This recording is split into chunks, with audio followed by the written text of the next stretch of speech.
We all knew that we had this 8.5 hours to spend with these characters, and sometimes you were in scenes where dastardly things were happening, and sometimes you were literally buying household goods.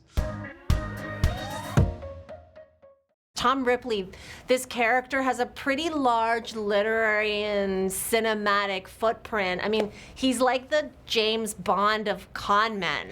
So just like every Bond adds his own signature to the role, how did you put your signature on this role, on this character? It's a difficult question to answer in some ways. I definitely had a strong feeling that I understood the character, which might sound strange considering does the things that he does. But what I love about it, and the reason I think the character is so enduring, not just as a sort of screen hero, but as a literary hero, is because he is open to so many different types of interpretation. And what I was interested in, and it's kind of like what I'm interested in nearly all characters, but particularly the kind of so-called extreme ones, is where their vulnerability is and what it is he wants on a daily basis rather than what eventually happens. Because I think if you were to ask any human, what do you want from your life? You know, if you're hungry, you want a sandwich, and then later on you want something else. And then so he's known to the world as a psychopath or a sociopath or whatever it is. But it's great to spend so much time with him, from this tiny little rat-filled apartment right to the Amalfi Coast, all the way to Venice, and on this extraordinary adventure, and see in intricate detail the path of his thoughts as well as his geographic path. And I think that's what's so interesting. And sometimes it's slow-paced, and sometimes it's fast, and there's so many emotional highs and lows, and that's what makes it such a wonderful book and such a pleasure to play. Dakota, so much of this story is in what's not said.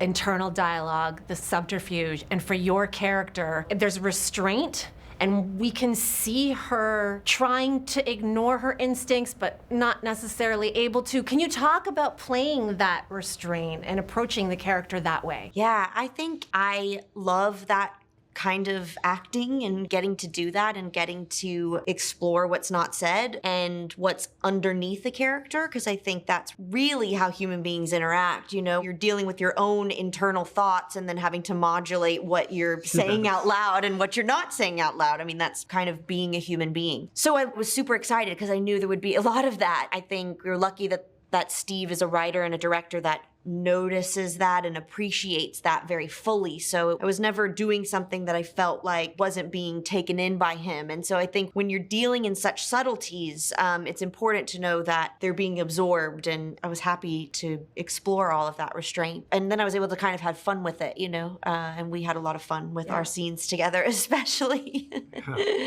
Speaking of fun, the setting is Italy, visually spectacular, but this is all black and white because, again, the story is in the shadows. Did that affect your performance, knowing that this would be told in black and white? I would say the answer to that is no. Getting the sense of the period was the main challenge, and I think that challenge has really been achieved in the sense that the black and whiteness, I really think, goes with the pacing of the film as well.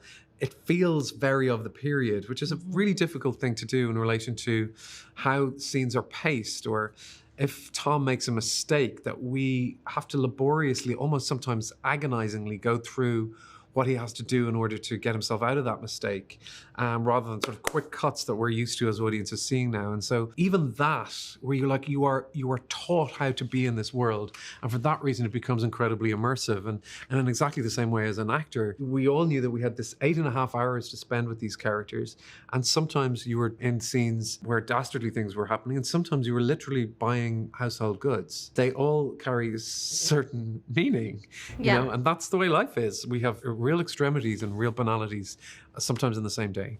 Like the video? Then hit the button, or better yet, drop us a comment. Then check out our latest videos here. And don't forget to subscribe by hitting the button here for more celebrity interviews and entertainment news.